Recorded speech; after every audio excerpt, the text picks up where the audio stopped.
और इस वक्त किरण खेर हमारे साथ फोन लाइन पर जुड़ गई हैं। किरण जी, क्या कहेंगी आप लांस नायक हनुमंत थप्पा के अदम्य साहस और शौर्य के बारे में? हेलो जी। हाँ जी, क्या कहना चाहेंगी आप? क्या कह सकते हैं, बहुत दुख हुआ। सारा देश प्रार्थना कर रहा था कि ही शुड सर्वाइव, लेकिन भगवान को शायद कुछ और ही मंजूर था। बहुत बहुत सलामी देती हूँ इनको भी, और बाकी जितने भी हमारे जवान हमेशा तैनात रहते हैं सियाचिन में और दूसरी जगहों पर, क्योंकि इन्हीं के कारण हम लोग महफूज रहते हैं अपने अपने घरों में। तो ये हमेशा याद रखना चाहिए कि कितने बड़ा बलिदान देते हैं हमारे सैनिक हमारे बॉर्डर पर।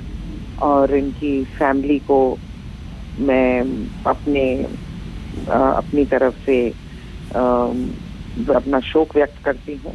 और लेकिन इनकी जो बहादुरी है और इनका जो जीने की जो इनकी लालसा थी, जो इच्छा थी, उस शक्ति को बहुत बहुत सलाम करती हूँ। और जब तक ये बने रहे वहां पर, और आज भी जब ये नहीं रहे, इनकी हिम्मत को, इनकी बहादुरी को सलाम करती हूँ। मैं भी एक आर्मी परिवार से हूँ, तो मैं जान सकती हूँ, अच्छी तरह महसूस कर सकती हूँ कि इनका परिवार किस स्थिति में गुजर रहा होगा। और इतने दिन से जब इनको उम्मीद बंधी और आज जब उनकी उम्मीद टूट गई, तो उनका क्या हाल होगा। तो बहुत बहुत दुख हुआ, लेकिन बहुत गर्व होता है हमारे सैनिकों पर और हमारे देश की जितने भी हमारे अफसर हैं और हमारे सैनिक हैं आर्मी में और दूसरे नेवी में, एयरफोर्स में।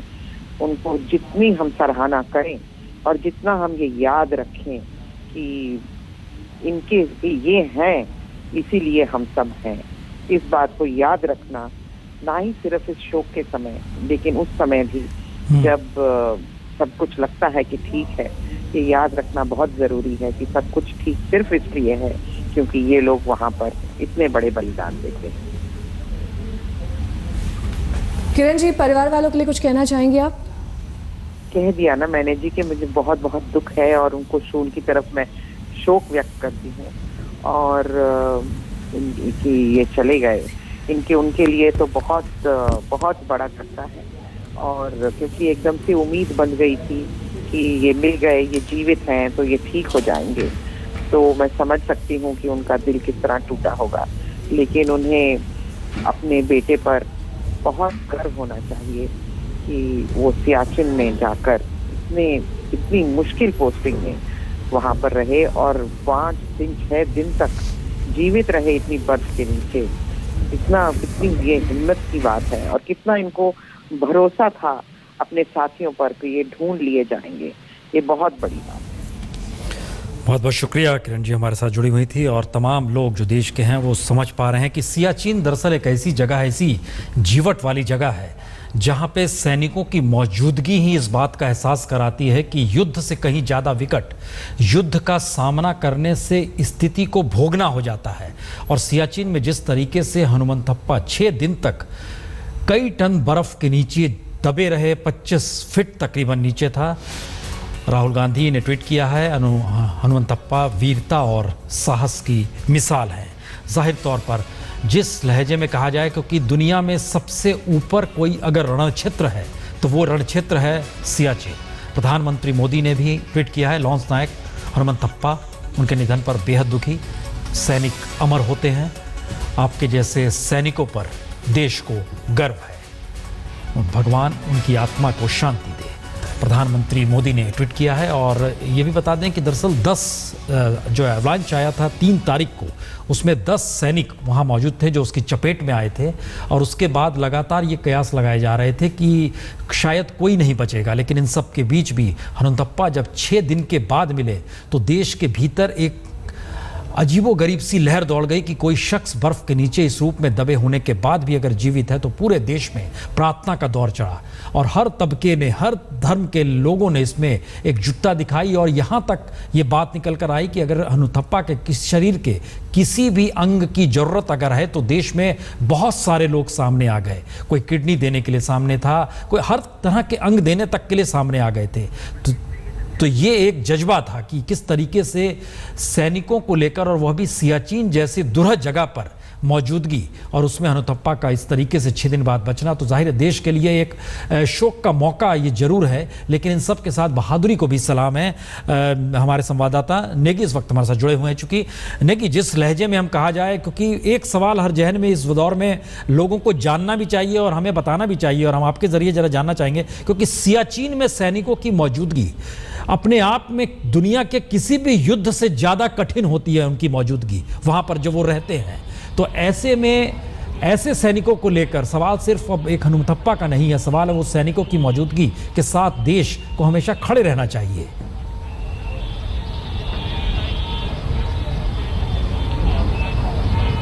देखिए प्रसून जी, सियाचिन में सैनिकों की तैनाती को लेकर, और ये कहा जाए कि वहाँ पर लड़ाई से ज़्यादा सैनिक आपदा से प्रभावित होते हैं, आपदा के शिकार होते हैं, खासतौर से अवलांच के शिकार होते हैं। इसको लेकर ये सवाल अभी 2 दिन पहले रक्षा मंत्री से भी पूछा गया था कि क्यों नहीं इसको लेकर एक बातचीत पाकिस्तान से की जाती है, इसका कोई दूसरा रास्ता क्यों नहीं निकाला जाता। तो उन्होंने इस पर साफ तौर से कहा कि उसके लिए हम लंबे समय से एक कीमत जरूर चुकाते आए हैं, लेकिन उस पर समझौता नहीं कर सकते।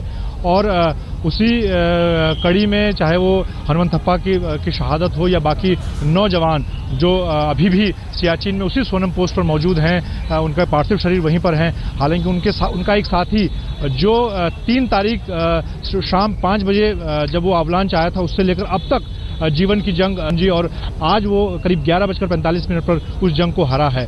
और अभी भी वहाँ पर अगर सोनम पोस्ट की बात की जाए, मौसम ख़राब है, हालात बहुत मुश्किल हैं।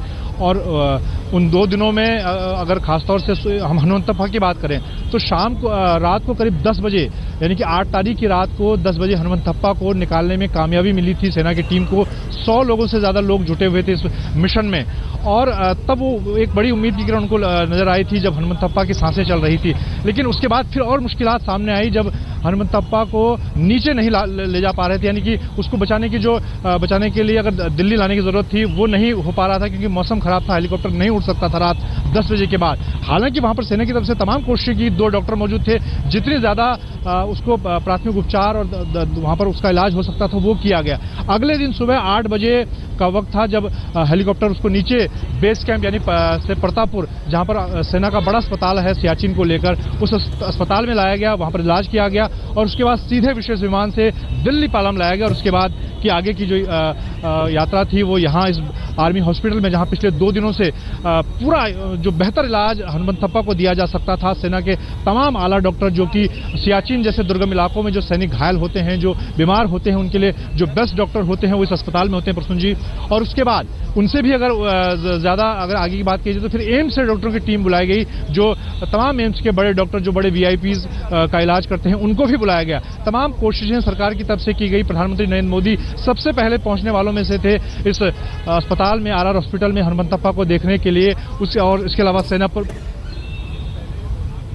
दिल्ली में बीती रात हंगामा करने वाले लड़के लड़की को पुलिस ने गिरफ्तार कर लिया है। मेडिकल जांच में शराब की पुष्टि भी हो गई है। और आपको ये भी बता दें कि इन दोनों पर आरोप है कि इन्होंने अपनी मर्सिडीज से एक बाइक सवार को टक्कर। Hello and welcome to another episode of Gadgets and Gizmos. My name is Gaurav Prethi, and what's new? Well, we are in KL, Malaysia. It's a beautiful place where you find the tallest of the buildings, beautiful restaurants, clean roads, and no cows. I wonder where.